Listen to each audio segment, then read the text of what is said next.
Apa yang terlintas dalam benak Anda ketika mendengar nama FPI dan HTI? Tukang demo berjilid-jilid? Tukang sweeping warung makanan di bulan Ramadan? Preman berjubah? Atau ada yang lain? Bagi penulis, mereka hanya sampah demokrasi. Benalu yang merusak kedamaian di Indonesia. Senada dengan itu, warganet tanah air pun mengakui bahwa ormas radikal FPI dan HTI adalah ormas berbahaya. Hal itu diungkap oleh akun Twitter Marquez pada Sabtu 11 Maret 2023 lalu. Dalam unggahannya itu, ia mengatakan bahwa rakyat Indonesia harus paham, siapapun yang maju sebagai Capres 2024 yang didukung HTI dan FPI lebih baik dihindari. Dalam unggahannya itu, ia mengatakan bahwa rakyat Indonesia harus paham, siapapun yang maju sebagai Capres 2024 yang didukung HTI dan FPI lebih baik dihindari jika negeri ini ingin damai. Lebih lanjut, ia menegaskan bahwa tujuan FPI dan HTI mendukung salah satu capres adalah keinginan mereka untuk menghidupkan kembali ormas-ormas mereka yang telah dibubarkan pemerintahan Jokowi. Tentu ini menjadi warning bagi kita semua. Kita sebagai rakyat Indonesia yang memegang teguh ideologi Pancasila harus dengan tegas menolak segala bentuk intervensi kepada bangsa ini, terutama kelompok radikal dan intoleran yang ingin mengganti ideologi Pancasila dengan khilafah. Makanya saya katakan di awal bahwa ormas-ormas semacam FPI dan HTI hanyalah sampah demokrasi, benalu yang merusak kedamaian di Indonesia. Parahnya lagi, dalam unggahan Marquez juga tertera sebuah potongan video Habib Rizik dan pimpinan HTI yang tengah berpidato memprovokasi massa jika di masa mendatang ormasnya akan menggulingkan konstitusi NKRI dan menggantinya dengan khilafah. Rizik menyebut umat Islam di masa mendatang tak boleh memilih calon pemimpin baik di ranah pemerintah pusat maupun daerah yang non-Islam karena itu dianggap kafir.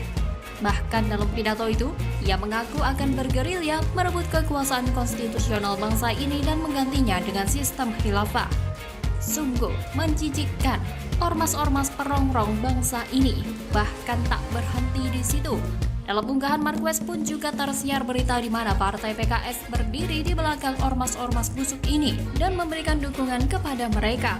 Padahal kita tahu kalau PKS adalah partai pendukung sekaligus pengusung Anies Baswedan di Pilpres 2024 mendatang. Pastinya, benang merah tegaknya kembali ormas-ormas terlarang ketika Anies jadi presiden akan jadi kenyataan. Melihat kiprah partai pendukung Anies dan ormas-ormas terlarang itu terus menggalakkan dukungan mereka, entah secara terang-terangan atau di bawah radar.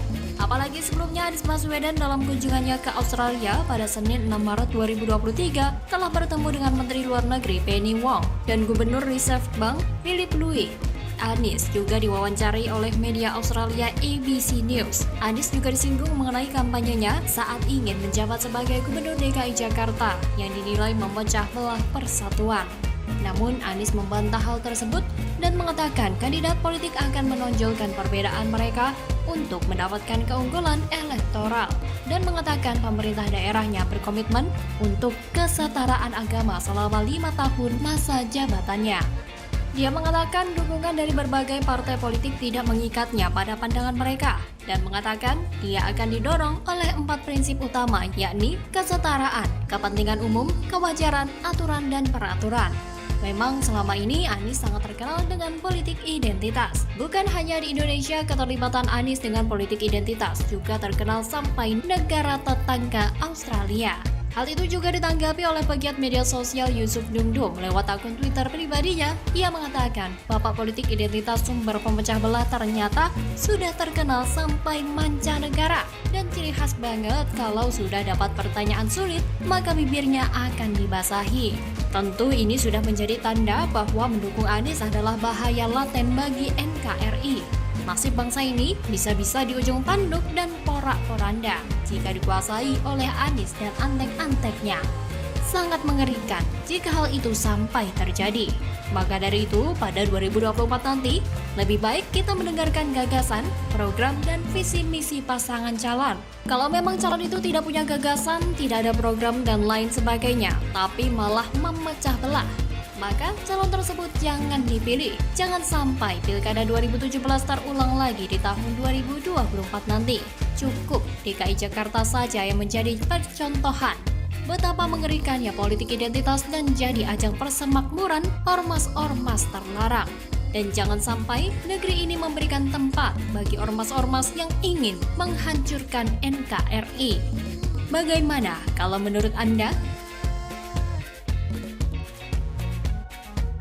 Aniesnya kebetulan memang lihai sekali solek di depan media.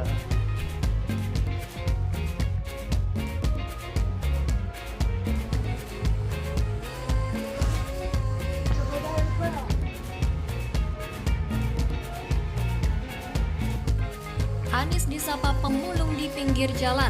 Pendukung Jokowi settingannya ngalahin sinetron azab.